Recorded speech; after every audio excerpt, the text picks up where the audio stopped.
नमस्ते विद्यार्थी मित्रांनो, पहिल्या व्हिडिओमध्ये मी सांगितल्याप्रमाणे आजपासून मी आपला जो 12वीचा नवीन सिलेबस आहे त्या सिलेबसमधील टॉपिक स्टार्ट करतोय। त्या टॉपिकचं नाव आहे रेस्पिरेशन अँड सर्क्युलेशन। जर जुन्या सिलेबसच्या तुलनेत कंपॅरेटिव्हली जर बघितलं तर 12वीला फक्त सर्क्युलेशन हाच टॉपिक होता। नवीन सिलेबसमध्ये हा टॉपिक रेस्पिरेशनला अटॅच करून आलेला आहे, म्हणून या टॉपिकचं नाव रेस्पिरेशन अँड सर्क्युलेशन दिलेलं आहे। तसं बघायला गेलं तर हे दोन टॉपिक लिंक करण्यामागचं त्यांचं हेतू काय असेल तर रेस्पिरेशन आणि सर्क्युलेशन या एकमेकांवरती डिपेंड असणाऱ्या क्रिया आहेत। आपण ते सर्क्युलेशनच्या वेळेस बघणारच आहोत की सर्क्युलेशन रेस्पिरेशनला कसं अटॅच आहे किंवा कसं डिपेंड आहे ते।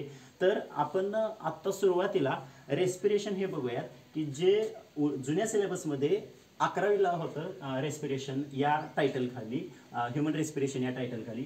तर रेस्पिरेशन पर्टिक्युलरली पाहत असताना सगळ्यात पहिल्यांदा आपल्याला त्याची डेफिनेशन माहीत पाहिजे की respiration what is mean by respiration.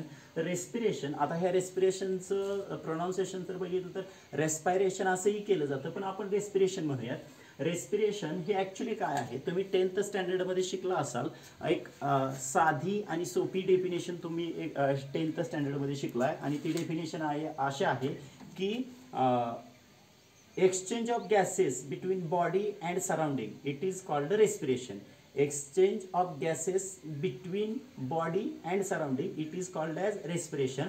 परंतु इथं आता आपण 12thला आलेलो आहोत, 12th स्टँडर्डला आलेलो आहोत। आपली कॅपॅसिटी तेवढी आता मोठी झालेली आहे, मग आपल्याला तीच डेफिनेशन थोडीशी हायली अशी सायंटिफिक बघावी लागेल, थोडीशी वरच्या लेवलची बघावी लागेल। आणि ती डेफिनेशन आपल्याला बुकमध्ये न्यू सिलेबसमध्ये काय दिलेली आहे तर it is a biochemical process of oxidation of organic compounds in an orderly manner for the liberation of chemical energy in the form of ATP। ही आहे इंग्लिश मधील डेफिनेशन। आता इथं ह्या रेस्पिरेशन होण्यामागचं कारण काय, रेस्पिरेशन का होतं तर प्रत्येक ऑर्गॅनिझमला, प्रत्येक लिव्हिंग ऑर्गॅनिझमला एनर्जी पाहिजे। कशासाठी पाहिजे तर त्याच्या ज्या लाईफ प्रोसेस आहेत त्या लाईफ प्रोसेसेस पार पाडण्यासाठी एनर्जीचा एक सोर्स पाहिजे। आणि ती एनर्जी कुठून मिळते आपल्याला तर फूडमधून भेटते। पण जी फूडमधून भेटणारी एनर्जी आहे ती फूडमधून भेटणारी एनर्जी ही थोडीशी कॉम्प्लेक्स असते, कॉम्प्लेक्स ऑर्गॅनिक कंपाऊंड असतात। आणि त्या कॉम्प्लेक्स ऑर्गॅनिक कंपाऊंडपासून एनर्जी बनवण्यासाठी त्या कॉम्प्लेक्स ऑर्गॅनिक कंपाऊंडवरती काहीतरी क्रिया कराव्या लागतात आणि त्या क्रिया करण्यासाठी हे रेस्पिरेशन महत्त्वाचं आहे। आणि म्हणून इथं म्हणलेलं आहे की रेस्पिरेशन ही एक बायोकेमिकल प्रोसेस आहे की ज्या प्रोसेसमध्ये काय केलं जातं तर ऑक्सिडेशन केलं जातं। ऑक्सिडेशन म्हणजे तुम्हाला केमिस्ट्रीमध्ये तुम्ही शिकलेला आहात की ऑक्सिजन ऍड केला जातो त्याच्यामध्ये, आणि काय केलं जातं तर कॉम्प्लेक्स ऑर्गॅनिक कंपाऊंडचं कन्व्हर्जन हे युजेबल फॉर्ममध्ये केलं जातं। इथं परत एकदा डेफिनेशन बघा, इथं काही वर्ड्स हे मी अंडरलाईन करतोय। मी आता ऑक्सिडेशन हा वर्ड एक अंडरलाईन केलेला आहे आणि त्याच्यानंतर अजून एक महत्त्वाचं सांगितलेलं आहे बघा, ऑर्डरली मॅनर।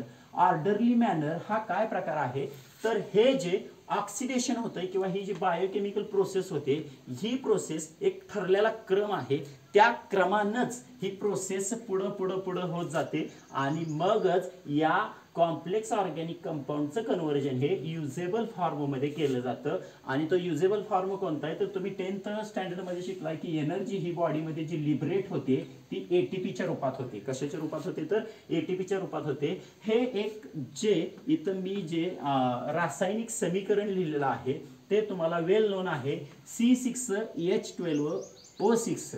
आता हे काय आहे तर हे ग्लुकोज आहे आणि ग्लुकोज हे काय आहे तर ऑर्गॅनिक कंपाऊंड आहे, म्हणजेच ग्लुकोज हे कॉम्प्लेक्स ऑर्गॅनिक कंपाऊंड आहे। आता या समीकरणाचा आपल्या डेफिनेशनच्या थ्रू विचार करूयात। आपण असंच म्हणलंय की बायोकेमिकल प्रोसेस आहे की ज्या प्रोसेसमध्ये ऑक्सिडेशन केलं जातं। कुणाचं ऑक्सिडेशन केलं जातं तर ऑर्गॅनिक कंपाऊंडचं ऑक्सिडेशन केलं जातं। इथं हा C6H12O6 म्हणजेच काय आहे तर ग्लुकोज आहे, म्हणजे ऑर्गॅनिक कंपाऊंड आहे आणि त्याचं काय केलेलं आहे तर ऑक्सिडेशन केलेलं आहे, म्हणून इथं 6O2 घेतलेले आहेत। आणि जे लिबरेट झालेले किंवा जे तयार झालेले किंवा जे प्रोडक्ट्स आहेत ते प्रोडक्ट्स काय आहेत या बायोकेमिकल प्रोसेसच्या अंती तयार झालेले, लास्टला तयार झालेले प्रोडक्ट काय आहेत तर कार्बन डायऑक्साइड आहे, वाटर आहे आणि 38 मॉलिक्युल्स ऑफ ATP आहेत. म्हणजेच काय तर आपण काय करतोय, ग्लुकोजचं ऑक्सिडेशन करतोय आणि त्याच्यापासून आपल्याला 38 ATP एवढी एनर्जी मिळते किंवा लिबरेट होते असं आपण म्हणूया. आता मी परत एकदा हे सांगतोय तुम्हाला की कॉम्प्लेक्स ऑर्गॅनिक कंपाऊंडचं रूपांतर युजेबल फॉर्ममध्ये करायचं, कारण आपली बॉडी जे फूड घेते ते फूड जे बॉडीत स्टोअर करते ते कॉम्प्लेक्स ऑर्गॅनिक कंपाऊंडच्या रूपात स्टोअर करते, ते डायरेक्ट असं यूज करता येत नाही. म्हणून त्याला युजेबल फॉर्ममध्ये आणणं हे गरजेचं असतं. म्हणून त्याला हे ऑक्सिडाइज केलं जातं आणि मग त्याला युजेबल फॉर्ममध्ये आणलं जातं. आता हे जे एक्सचेंज होतं हे ॲनिमलमध्ये गॅसेस एक्सचेंज होतं, ते ॲनिमलमध्ये वेगळ्या पद्धतीनं होतं आणि प्लांट्समध्ये वेगळ्या पद्धतीनं होतं. सुरुवातीला आपण प्लांट्समध्ये होणारं थोडंसं गॅसेस एक्सचेंज बघूयात. जिथं गॅसेस एक्सचेंज होतं त्याला काय म्हणतात तर रेस्पायरेटरी सरफेस असं म्हणतात. म्हणजेच बघा, the site of gases exchange is called respiratory surface. आता हा रेस्पायरेटरी सरफेस जो आहे, या रेस्पायरेटरी सरफेसचे काही एक क्रायटेरिया ठरलेले आहेत किंवा रेस्पायरेटरी सरफेस कसा असावा हे ठरलेलं आहे. या रेस्पायरेटरी सरफेसला 3 प्रॉपर्टी असाव्यात असं म्हणलेलं आहे किंवा मूलभूत असे 3 गुणधर्म त्या रेस्पायरेटरी सरफेसकडे असावेत. त्यातला पहिलीची प्रॉपर्टी आहे ती अशी आहे, it should have large surface area. Respiratory surface जो आहे तो कसा असावा तर त्याचा सरफेस एरिया हा लार्ज असावा.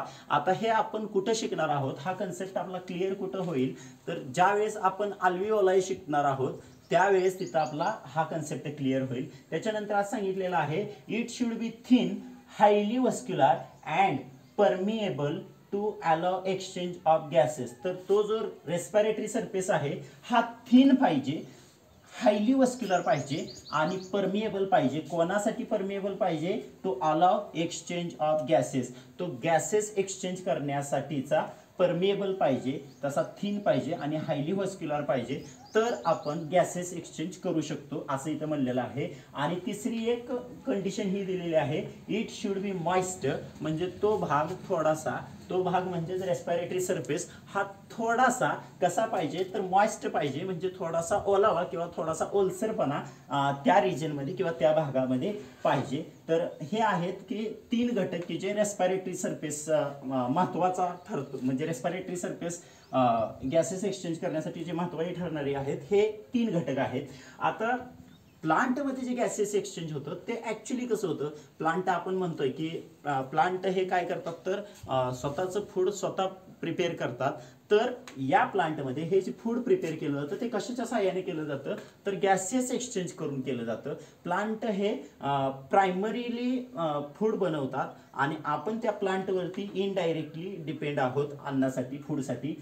तर प्लांटमध्ये होणारं जे गॅसेस एक्सचेंज आहे ते इथं जनरली 3 प्रकारचं दिलेलं आहे. प्लांटमध्ये गॅसेस एक्सचेंज जे आहे ते त्यांच्या शेप आणि स्ट्रक्चरनुसार त्यांच्यामध्ये गॅसेस एक्सचेंज फॅसिलिट केलं जातं. आता शेप आणि स्ट्रक्चरनुसार गॅसेस एक्सचेंज फॅसिलिट कसं केलं जातं हे आपण बॉटनी सेक्शनमध्ये शिकणार आहोतच. पण इथं एक शब्द असा दिलेला आहे बघा, diffusion. Shape and structure of plants facilitate gases exchange by diffusion. मी डिफ्युजनला इथं स्टार करून ठेवलेलं आहे. हे डिफ्युजन काय आहे तर डिफ्युजनची डेफिनेशन नीट ऐका. ह्या डिफ्युजन ह्या शब्दाचा इथं अर्थ काय घेणार आहोत आपण रेस्पिरेशनमध्ये. Diffusion means movement of ions from higher concentration to lower concentration, it is called as diffusion. म्हणजे डिफ्युजन काय आहे तर आयनची लेवल ज्या ठिकाणी जास्त आहे त्या ठिकाणाहून ती कमी लेवल असण्याकडं मुवमेंट होणं त्याला डिफ्युजन असं म्हणायचं आहे. आता ह्या प्लांटमध्ये जे डिफ्युजन होतं हे 3 वेगवेगळ्या लेवलला होतं किंवा 3 वेगवेगळ्या पार्ट्सनी होतं असं म्हणायला काही हरकत नाही. तर मी इथं ते 3 पार्ट सांगतोय. काही प्लांट्समध्ये म्हणजे की जे टेरेस्ट्रियल फ्लॉवरिंग प्लांट आहेत याच्यामध्ये आपण जास्वंदी किंवा तुळस यांचं एक्झाम्पल घेऊ शकतो. मी मुद्दामून ही एक्झाम्पल तुम्हाला मराठीमधून सांगतोय कारण तुम्हाला ते व्यवस्थित परसेप्शन होईल किंवा व्यवस्थित आकलन होईल। जास्वंदी किंवा तुळस हे जे आहेत टेरेस्ट्रियल फ्लॉवरिंग प्लांट्स आहेत आणि या टेरेस्ट्रियल फ्लॉवरिंग प्लांट्समध्ये काय असतं तर त्यांच्या स्टेमवरती रूटवरती किंवा लिपच्या तिथं स्पेस प्रेझेंट असतात आणि ती स्पेस कंटिन्यू झालेले असतात। एक छोटंसं लहान असं एक पोर असतं की ज्याला आपण स्टोमाटा असं म्हणतोय। या स्टोमाटाच्या साहाय्याने त्या वनस्पतींमध्ये गॅसेस एक्सचेंज होतं, तो स्टोमाटा ओपन होतो किंवा क्लोज होतो।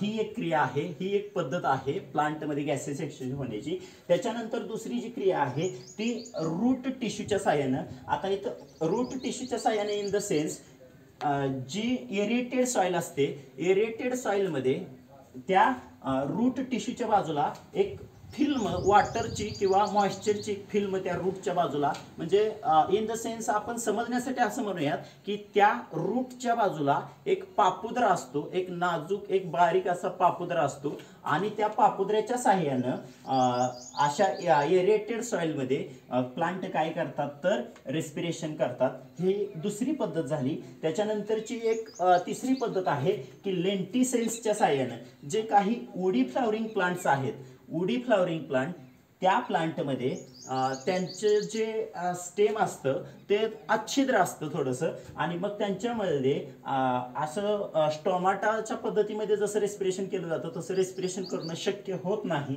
आणि म्हणून त्यांच्यामध्ये या लेंटिसेल्स प्रेझेंट असतात। या लेंटिसेल्स कुठं कुठं प्रेझेंट असतात तर स्टेम सरफेसवरती आणि काही अंशी फ्रूटमध्ये पण प्रेझेंट असतात। याचं तुम्हाला मी एक्झाम्पल देऊ इच्छितो।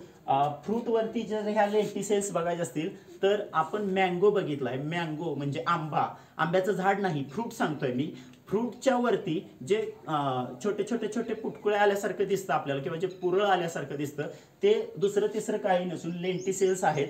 अशाच लेंटिसेल्स ह्या ॲपलवरती पण प्रेझेंट असतात, म्हणजे ॲपलचं जे फ्रूट आहे त्याच्या सुद्धा वरच्या स्किनला तुम्ही पाहू शकता, वरच्या सरफेसला पाहू शकता की छोट्या छोट्या पुटकुळ्या आल्यासारखं जे दिसतं ते दुसरं तिसरं काही नसून या लेंटिसेल्स आहेत। या लेंटिसेल्सच्या साहाय्याने जे वुडी फ्लॉवरिंग प्लांट आहेत ते काय करतात तर स्वतःमध्ये रेस्पिरेशन करून घेतात। म्हणजे रेस्पिरेशन जर तसं बघायला गेलं तर ही एक महत्त्वाची क्रिया आहे आणि या क्रियेवरती इतर सर्व क्रिया म्हणजेच लाईफ प्रोसेसेस या डिपेंड आहेत आणि या रेस्पिरेशनच्या थ्रूच कोणताही ऑर्गॅनिझम, मग तो प्लांट असेल किंवा ॲनिमल असेल तर बॉडीला एनर्जी देऊ शकतो किंवा जे फूड बॉडीमध्ये आलेलं आहे त्याचा युटिलायझेशन या रेस्पिरेशनच्याच क्रियेच्या साहाय्यानं करू शकतो। माझ्या माहितीनं तर मी व्यवस्थित हा पॉईंट तुम्हाला क्लिअर करून सांगितलेला आहे। आता याच्यात जर का तुम्हाला काहीही डाऊट असतील तर तुम्ही मला कॉल करून विचारू शकता किंवा मेसेजही करू शकता। हा व्हिडिओ तुम्हाला समजला असेलच। हा व्हिडिओ तुम्ही बघायलाच पाहिजे। थोडंसं रीडिंग करा, तुम्हाला बोर्ड व्यवस्थित दिसतोय, ह्या बोर्डवरचंही तुम्ही लिहून काढा। ही जी व्हिडिओ आहे हा लाईक करा, शेअर करा आणि हा चॅनल ही सबस्क्राईब करा। धन्यवाद धन्यवाद धन्यवाद।